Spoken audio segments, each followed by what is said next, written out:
ಓಂ ಗುರುಭ್ಯೋ ನಮಃ. ಹರಿ ಓಂ ಹರಿ. ನಮಸ್ತೆ ನನ್ನ ಪ್ರೀತಿಯ ವೀಕ್ಷಕರೇ, ನಾನು ನಿಮ್ಮ ಡಾಕ್ಟರ್ ಪಂಡಿತ್ ಶ್ರೀ ಸಿದ್ಧಾಂತ ಅರುಣ್ ಶರ್ಮಾ ಗುರುಜಿ.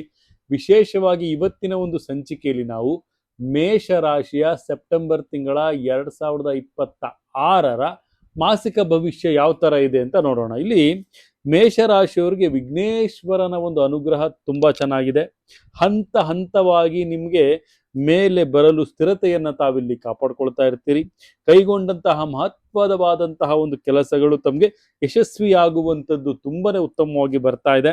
ಮತ್ತೆ ಇಲ್ಲಿ ವಿಶೇಷವಾಗಿ ರೈತರಿಗೆ ಉತ್ತಮವಾದಂತಹ ಬೆಳೆಯನ್ನ ಬೆಳಿಲಿಕ್ಕೆ, ಅದರಲ್ಲೂ ವಿಶೇಷವಾಗಿ ಕಾಳುಗಳ ಬೆಳೆ ಆಗಿರಬಹುದು, ಮತ್ತೆ ಅದ್ರ ಜೊತೆಗೆ ದ್ವಿಗುಣಕರವಾದಂತಹ ವ್ಯಾಪಾರದ ಅಭಿವೃದ್ಧಿಗಳನ್ನಾಗಿರಬಹುದು, ಉತ್ತಮವಾದಂತಹ ಲಾಭಕ್ಕೆ ತಾವಿಲ್ಲಿ ಬೆಳೀತಾ ಇರ್ತೀರಿ.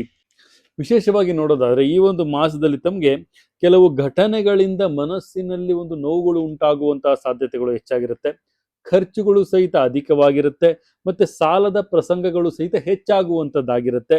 ದೂರದ ಒಂದು ಪ್ರಯಾಣವನ್ನು ತಾವು ಈ ಒಂದು ಮಾಸದಲ್ಲಿ ಮಾಡೋದು ಸ್ವಲ್ಪ ಬೇಡ ಅಂತಾನೆ ನಾನು ನಿಮ್ಗೆ ಹೇಳ್ತೀನಿ. ಮತ್ತೆ ತಿಂಗಳಾಂತ್ಯದಲ್ಲಿ ಉತ್ತಮವಾದಂಥ ದಿನ ವಿಚಾರಗಳು ಸಹಿತ, ಬೆಳವಣಿಗೆಗಳು ಸಹಿತ ನಮ್ಗೆ ಆಗುವಂಥದ್ದು. ಈ ಒಂದು ಮಾಸ ಆದಷ್ಟು ಸಹಿತ ತಾವು ವಿಘ್ನೇಶ್ವರನ ಒಂದು ಆರಾಧನೆಯನ್ನು ಮಾಡೋದು ತುಂಬಾನೇ ಉತ್ತಮ ಅಂತಾನೂ ಸಹಿತ ತಿಳಿಸ್ಕೊಡ್ತೀನಿ. 5 ಅನ್ನುವಂಥ ಸಂಖ್ಯೆ ತಮಗೆ ಅದೃಷ್ಟವಾಗಿರುತ್ತೆ. ಹಸಿರು ಬಣ್ಣವನ್ನ ತಾವು ಧಾರಣೆಯನ್ನು ಮಾಡೋದು ತುಂಬಾನೇ ಉತ್ತಮ ಅಂತಾನೂ ಸಹಿತ ನಾವಿಲ್ಲಿ ತಿಳಿಸ್ಕೊಡ್ಬೋದಾಗಿತ್ತು.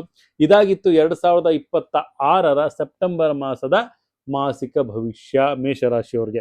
ಇದೇ ರೀತಿ ನಮ್ಮ ಚಾನಲ್ನ ಲೈಕ್ ಮಾಡಿ, ಶೇರ್ ಮಾಡಿ, ಕಮೆಂಟ್ ಮಾಡಿ, ಪ್ರತಿಯೊಂದು ವಿಚಾರಗಳನ್ನ ತಾವು ಬೆಲ್ ಐಕಾನ್ ಒತ್ತೋದ್ರ ಮುಖಾಂತರವಾಗಿ ತಾವಿಲ್ಲಿ ಪಡ್ಕೊಳ್ಬಹುದು ಅಂತ ಹೇಳ್ತಾ, ನನ್ನ ಆರಾಧ್ಯ ದೈವ ಶ್ರೀ ಕೊಲ್ಲೂರು ಮೂಕಾಂಬಿಕದು ಈ ಪ್ರತಿಯೊಬ್ಬರಿಗೂ ಸಹಿತ ಆರೋಗ್ಯ, ಆಯಸ್ಸು, ಸಂಪತ್ತು ಕೊಟ್ಟು ಕಾಪಾಡಲಿ ಅಂತ ಹೇಳ್ತಾ, ಸರ್ವೇ ಜನ ಸುಖಿನೋ ಭವಂತು, ಸರ್ವ ಮಂಗಳಾನಿ ಭವಂತು.